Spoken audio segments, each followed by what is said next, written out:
And next week, we'll start one-on-one Shakti tutoring.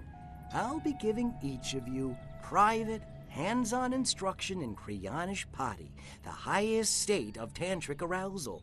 These sessions can run 10 hours. So eat a good breakfast.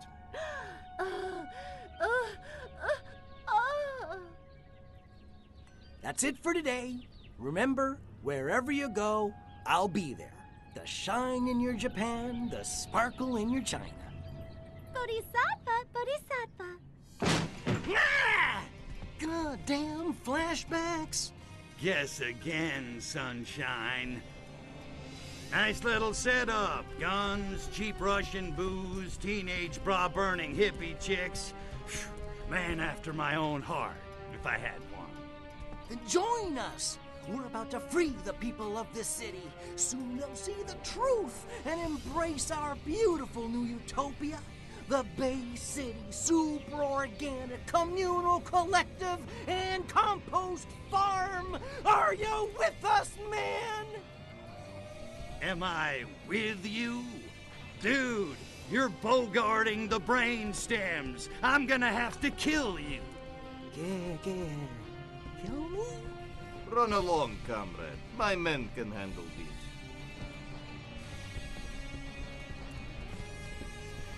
Pacifists.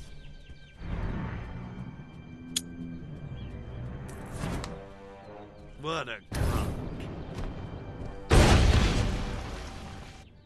Welcome everybody, Josh here, back again today with a brand new and special product review. Today we're talking about this, which is Destroy All Humans 2 Remastered Reprobed on the PlayStation 4, the PS5, the Xbox Series S and X. This game is one of my all-time favorites in the Destroy All Humans franchise. I really did like the first game in the franchise with Destroy All Humans 1, and then this game takes place 10 years after in 1969 with Destroy All Humans 2 Remastered Reprobed. Now this game does deal with a lot of sexual humor as well as a lot of drug references, so this game doesn't really offend one group of people but offends all of them, and that's one of the things I really do like about the humor in this game is it's a little bit raunchier and a little bit more on the offensive side compared to that even of the first game in the franchise. So if you are one of those individuals that gets offended by pretty much everything on social media, whether that's Twitter, Facebook, or Instagram, or any of these other social media apps, you're probably not going to enjoy this game. And it even says that in the beginning of this game that this game is not for the easily offended. This game is a continuation of the game that we know and love from the very first. So you see Cryptosporidium 137 has been deceased. He's been taken over by a clone of Crypto known as 138, and Crypto 138, while living a life as a president of the United States, also lives a double life in California with all the added benefits of being human while also being alien at the same time. He's one of the first alien clones that does have genitalia. This game does make reference to that a lot within the context of the story of Crypto loving humans while also at the same time hating humans. The KGB agents do track down Cryptosporidium 138 in California, which is the base city of the game. It's a reference to that of San Francisco, California in real life. And Cryptosporidium, he loses his ship as well as Pox. Pox is acting as the weapons guru as well as the person that also upgrades your ship throughout the entirety of the game. Pox does end up actually uploading his consciousness to the ship before it's destroyed by KGB agents, which Crypto does make his way to London in the UK as well, where he kind of meets this new love interest in the game, which is a female human known as Natalia. Natalia acts as the bridge between the MI6 world that's hunting Crypto down, which are hunting down Crypto to try and stop him as well as take over his not only ship but also the property that he does possess with, the alien weapons and technology, which they're trying to reverse engineer for their own usage. And you eventually learn that there's a massive threat that's coming on the horizon with Crypto going to Japan and fighting an alien boss, which this super weapon known as Lisk is being created using Furon DNA. The Russian KGB agents are creating these monsters from human DNA mixed with that of Furons, and this game really does have a really unique way of scanning and taking over human bodies compared to that of the first game, where in the first game you actually scan the human bodies and then assume that NPC in the game, whereas in this game Crypto actually takes over the human body and possesses it, similar to that of Invasion of the Body Snatchers, and where the first game in the franchise actually dealt with a lot of science fiction, pop culture, and UFO lore, and some of that ufology that does take place even in this game in the franchise. This game feels more like a spy espionage thriller mixed with some science fiction elements thrown into it, and I think that was a really interesting and unique way to kind of go with the context of the story in this game compared to that of the first game in the franchise. I really didn't know when I was actually playing the original game in the franchise as a kid where they would go with the sequel in terms of THQ and THQ THQ Nordic now, who's making these remastered versions of the game. And it's really cool to kind of see THQ take what we loved about the first game, which is kind of a smaller scale open world narrative with crypto invading different cities in the US, and actually making this a globe-trotting adventure where we get to see not only California in the 1960s with the whole free love era of that whole movement, but also going to the UK and London at the same time. And you also get to go to Japan and then eventually go to the moon, where there's a massive moon base that you get to infiltrate and actually get to destroy. This game does deal heavily in terms of destructible environments with the UFO. Once you get into Crypto's ship, you destroy pretty much everything in the city, along with abducting humans and actually probing humans from the ship. You can actually land the ship as well and destroy pretty much everything in your path, along with scanning humans for DNA, as well as taking over human bodies, cloning humans, and actually even taking human DNA with brain stems similar to that of the first game of the franchise, which you use the brain stems to actually upgrade not only your ship but also weapons as well throughout the entirety of Destroy All Humans 2 Reprobed. That's one of the things I really do like about Destroy All Humans as a game franchise. It takes everything you love from alien lore and pop culture and throws it into one package, which you see here with Destroy All Humans 2. I think that Destroy All Humans 2 is one of those games that's lightning in a bottle that probably won't ever get made due to some of the factors involved with humor. The writing in this game is really well done in terms of the context of the story. There's even a mission where you go to Russia and you're trying to infiltrate a Russian base that's harvesting humans, create these genetically modified monsters, and you also get to see reference to the Tunguska blast in Siberia in the past as well. And that was really cool to see the fictional representation of that even in video game form. I really do like some of the open world nature of this game compared to something like the modern game franchises with Assassin's Creed or even Elden Ring, where these games can take 80 hours, even 90 hours to complete, where this game is more like a 2-day experience where it takes like less than that to complete. This is like a 10-20 hour experience, if that, and you can easily beat this game within the span of a couple of days if you actually take your time and patience. There are side missions in this game where you can assume the role of a human and try not to be detected while infiltrating base like that, especially with the moon base mission when you eventually try and stop the Blisk from taking over humanity. There's even missions where you infiltrate different hippie environments and try to realize that there's a much greater threat going on than you otherwise realize with KGB agents that are stalking you from trying to achieve your goals. I really do like the added benefit of Crypto having a love interest in this game with Natalia. I think that she is one of those human characters that really grows to appreciate and love Crypto for who he is as an alien being compared to that humans that she actually dates along the way. There's even a James Bond reference in this game as well, where one of the main characters that's in love with Natalia, where Crypto kind of has to prove himself to her, also has to deal with this MI6 agent that he thinks is working for this government agency in London, where he's trying to track down and hunt down Crypto, and you realize that he's actually the bad guy at the end anyway. But there's a lot of really cool references not only to the Bond franchise but also Godzilla, which I really do happen to really like a lot. And I think that having all those references to things I love like Godzilla and James Bond kind of all wrapped into one package is really cool in terms of the context of that story in the game, and I think it does a lot of really cool and unique interesting things with the destruction in this game compared to that of even the first game of the franchise. And the fact that you also get a jetpack in the beginning of the game compared to that of the hoverboard in the first game of the franchise is really cool. There's also really cool unlockables in the game, not only for the ship but also you get concept art. You can also unlock costumes to upgrade Crypto and look a little bit more unique and different compared to that of the standard issue Crypto that you get at the start of the game, which adds a little bit more replayability factor to it. There's also trophies in this game compared to that of the first game that was released on the PlayStation 2 and the Xbox back in the day. So as a fan of Destroy All Humans 2 Reprobed and a fan of the Destroy All Humans franchise in general, THQ Nordic and Black Forest Games, while I'm not actually getting paid to kind of do this review, did a really good job of upgrading the graphics and the storytelling and kind of keeping what we loved about the original Destroy All Humans franchise while also updating it for modern generation consoles. It was a really cool idea and a really cool way to bring back Destroy All Humans 2 and Destroy All Humans 1 for a generation of gamers, while also giving fans of the original games like myself what we loved about the original franchise. So I think that if you're buying this game even at $40 price tag that it is, you're not sacrificing anything in terms of graphics or quality. Now there are some slight issues in the game, such as texture pop-ins. There's a lot of times where you're watching a cutscene and textures pop in, similar to that of like the GTA franchise, at least the older games in the franchise with texture pop-ins. When you're driving a car and you see texture pop-ins from different landmarks and cutscenes, there's slight issues with that as well in Destroy All Humans 2. This game does have a slight emphasis on dialogue options, and they really don't affect the overall course of the game similar to that of the Mass Effect franchise. And while this game is open world, and I really don't like modern day open world games, they take these side quest missions and really don't offer anything of value. I think that for Destroy All Humans 2, it really does add that extra value, and it really doesn't waste your time in terms of some of the missions in the game. Some people might find some of the missions a little bit more repetitive compared to that of modern day games, but I think that modern day games really stretch the runtime, make these games a little bit longer than some traditional older open world games that I really do like. Destroy All Humans franchise or even the original Assassin's Creed for that that matter. I think that Destroy All Humans 2 adds a lot more bang in terms of not only the graphics, but the storytelling in this game is amazing. I think that anybody who's playing this game, even with fresh eyes, is really going to love the storytelling in Destroy All Humans 2 compared to that of even the first game in the franchise. I think the different ways you can destroy the environments is really cool. The added benefit of upgraded graphics is really cool on the PlayStation 4 and the PlayStation 5 with the next-gen upgrades. I think that having next-gen systems really adds more character to Destroy All Humans as a franchise compared to that of even the PS2 days. And I think that with a $39 price tag with tax, I think that you are not sacrificing anything for quality of storytelling in this game. So that is my overall thoughts and opinions of Destroy All Humans 2 Remastered Reprobed. I also do like the voice actors in this game. Crypto acts sort of like a Jack Nicholson character, and Potts, who acts like a Q character from the non-franchise. Upgrading your ship and gadgets over time is a really cool character in these games, and I think that both these characters, while operating differently from each other in terms of what their goals and aspirations are within the franchise, I think they work really well together as voice actors. This game wouldn't really work as well as it does in terms of Destroy All Humans 2 and Destroy All Humans 1. These two characters didn't really get along as well as they do in this franchise. So those are my overall thoughts and opinions of Destroy All Humans 2 Remastered Reprobed on the PlayStation 4, the PS5, the Xbox Series S and X. Let me know in the comment section down below what you guys think of Destroy All Humans franchise. Which game in the franchise is your favorite? Which game in the franchise is your least favorite? Did you like Destroy All Humans 1 or 2 more than the other? Did you like Path of the Furon, even though they haven't really remastered Path of the Furon yet? I would really like to see them do a remaster of Path of the Furon, even make that game a little bit better than it was when that game originally came out as an exclusive to the Xbox 360. But in any case, let me know in the comment section down below what you guys think of the Destroy All Humans franchise. Do you guys like it? Do you hate it? Do you like the storytelling in the game? Do you wish the game was a little bit less offensive to the modern day sensibilities? Do you like the fact that it is offensive? Let me know in the comment section down below. And as always, guys,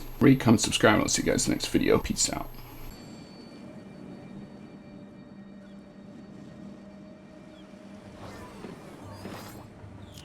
Crypto, I've been ringing you for hours. What in the galaxy's going on out there? Sorry, Poxy. Just working on a little science project. Wait, Crypto! You're finally showing an interest. I knew one day you'd make an excellent scientist if only you were properly motivated. What is it? Physics? Biology? Little of both. A little of... Wait a minute. I'm detecting residual heat from the cloning lab. Crypto! You did it! Listen, you little pustule. If anyone's getting a new clone around here, it had better be me!